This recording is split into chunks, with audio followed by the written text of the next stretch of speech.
JJ here, bull to the bust. It is Thursday, March 19th. Wow, a lot going on here. Trying to figure out where to start. Let's talk about how dangerous it's going to get out there. Now, we've talked about this topic before, but it's true now more than ever. You want to be prepared, and this does have to do with the economy, because when the economy goes through what we're about to go through, which is deflation, job losses, spiking unemployment, combined with everything else, the food shortages, and the dependence the American people have on the quote-unquote system, the financial system, including the financial safety net that millions of people are reliant on, government programs and things like that, well, it's going to get real dangerous. Now, let's talk about a few things here. Here's what we got on tap. The sad reasons for the curfews. Some cities are saying you cannot go out after certain hours. We're going to talk about why that is, and it's not a good reason. Self-defense unit sales skyrocket. That ties into that first bullet point there. Medication shortages. That's likely to rear its ugly head here in the very near future. Recession is here, says Bank of America. Now, we really didn't need Bank of America to tell us that, but we're going to talk about what they're predicting. Also, some very dire warnings from Bank of America. CEOs run for the hills. Why are they doing that?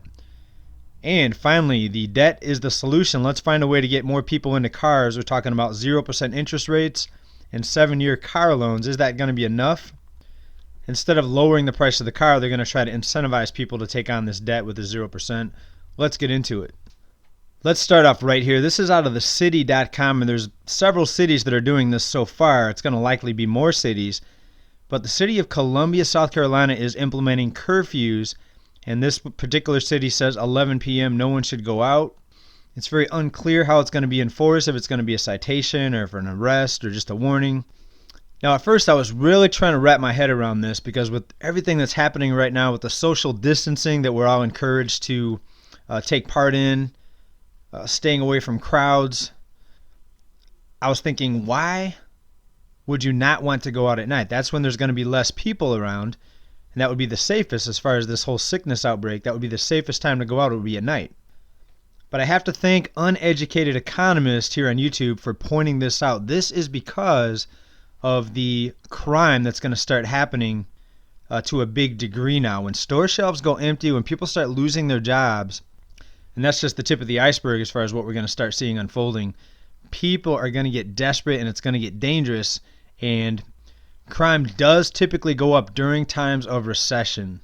Crime does go up. So this is the reason, the only reason that makes sense to me. Let me know what you think down in comments. This is the reason why they're implementing these curfews. Right? It's the only thing that makes sense. In this country, we have most people that are on some sort of government assistance or handout, and probably millions of people that are not already are going to have to end up being on some sort of government assistance. If the corporations can get bailed out, then the people can get bailed out. I'm not saying this is a bad thing. Probably without these government assistance programs, the country we're living in, the United States, that's where I'm at, would be a lot more dangerous than it is already. So some people disagree with the social programs. They say it's socialism, what have you. But think about how much more dangerous this country would be without these programs, without the meals and the handouts and the housing programs, all those things. And again, I'm not criticizing anyone that's ever been on one of these programs or who currently is on one of those programs. Maybe I'll be on one of these programs before this is over. This is going to get real ugly.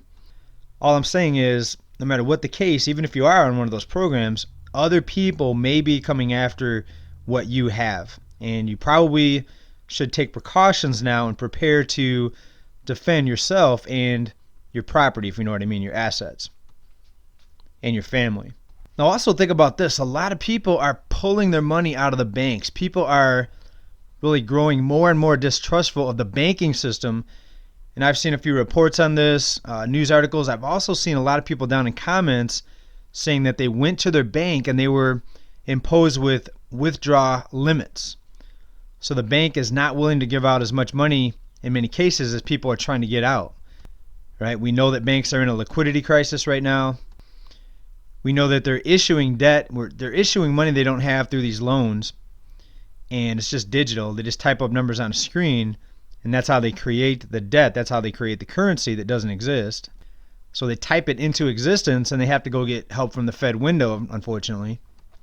But as far as physical cash, you go in and try to get bundles of $100 bills, a few $1,000s, you may not be able to get it all.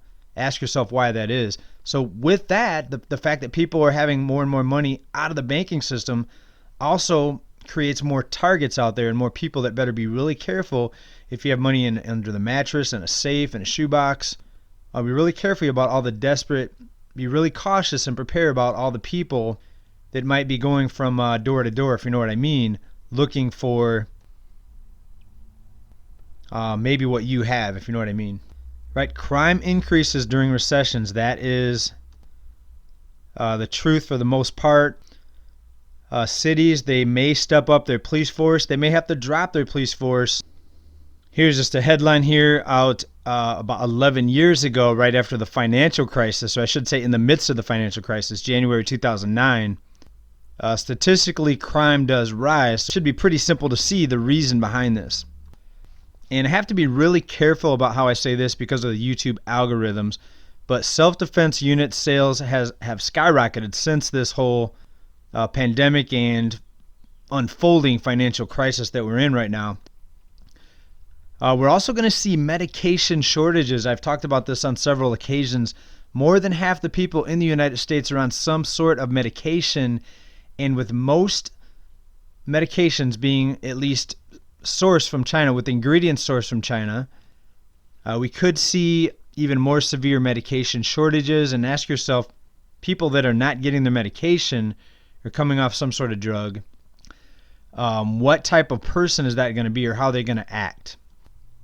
Let's talk about this real quick. Bank of America says recession is already here. That should be no surprise. Jobs will be lost. It's already happening. Wealth will be destroyed. It's already happening. Right, the big haircuts that people took on their 401k. Sadly, most people out there were believing the rhetoric, believing all the propaganda coming out of the White House that this was the best economy in history of the world, according to the administration. And now they have this event here that's been unfolding, this outbreak that they have as the excuse. So what really worries me is that people will still not learn for this. The people that are still going to be brainwashed into thinking that, yes, this was the greatest economy until this outbreak came and ruined everything, right? Not realizing it was all propped up based on debt and a fractional reserve banking system and Fed injections into the banks just to keep the banks lending. In Bank of America, basically, they're stating the obvious, but when a too big to fail bank speaks, people listen, right? All right, let's talk about this. CEOs are running for the hills. Now, CEOs have been leaving, resigning, and choosing to retire at record numbers over the past couple years. But let's take a look at some of the more recent ones here. Right, here is just some of the names so far from 2020. Bill Gates from Microsoft, UPS, Disney CEO Bob Iger, MasterCard CEO, Salesforce, Uber Eats. I'll just do some of the more notable ones here. JCPenney's, L Brands, Credit Suisse, MGM, LinkedIn, Hulu, IBM, Match.com, International Airlines. The list goes on. The list of CEOs resigning continues to stack up, and we're now on pace in 2020 to eclipse 2019, which 2019 also eclipsed 2018. So a lot of the CEOs, I believe, they had seen the writing on the wall prior to this outbreak pandemic. Now, something tells me that many of these CEOs that are resigning are going to be seeing some trouble here in the very near future. We're going to keep you updated on that and what we mean by trouble, right? Keep an eye on the news for that. Finally, what is the solution to rising unemployment and job losses? Well, how's about a 0% interest rate for 7 years on a car loan? Here we go. GM will offer zero interest loans to customers to quote unquote aid customers amidst the pandemic here. And according to this report, they're doing it for up to 7 years. Well, why stop at 7 years? Why not a 10-year or 20-year car note? And if GM sounds familiar, yes, we've talked about this. GM, the same GM that received the government bailout. Here's an article from 2014. The U.S. government says it lost over $11 billion on the GM bailout. And yes, that's also the same GM that we reported on here that bought back billions of dollars in their own stock here in the past few years. And this is how you know And this is evidence of the wealth transfer. This is one of the ways that wealth gets transferred up to the top, to the upper level, to the top 1%, to the top 10%. And the rest of us, the working class, are stuck holding the bag. And eventually they're going to say, hey, it's time to raise taxes on everybody so you can pay for it. Haha, don't you just love capitalism? Actually, I should say it's capitalism for us, but socialism for the people at the top. That's it, everybody. Thanks for watching. Hope you're well. Hope you're safe and healthy. Let me know what you think down in comments on this with GM. The dangerous situation that we could find ourselves in with the rising crime and many people losing their jobs. Also, GM offering the 0% loans, even though previously they got a government bailout and billions of dollars. Top level people at the company in stock buybacks. You know, the CEOs are the ones that usually get the biggest bonuses in stock, right? Makes you wonder. Thanks for watching, everybody. Bye for now.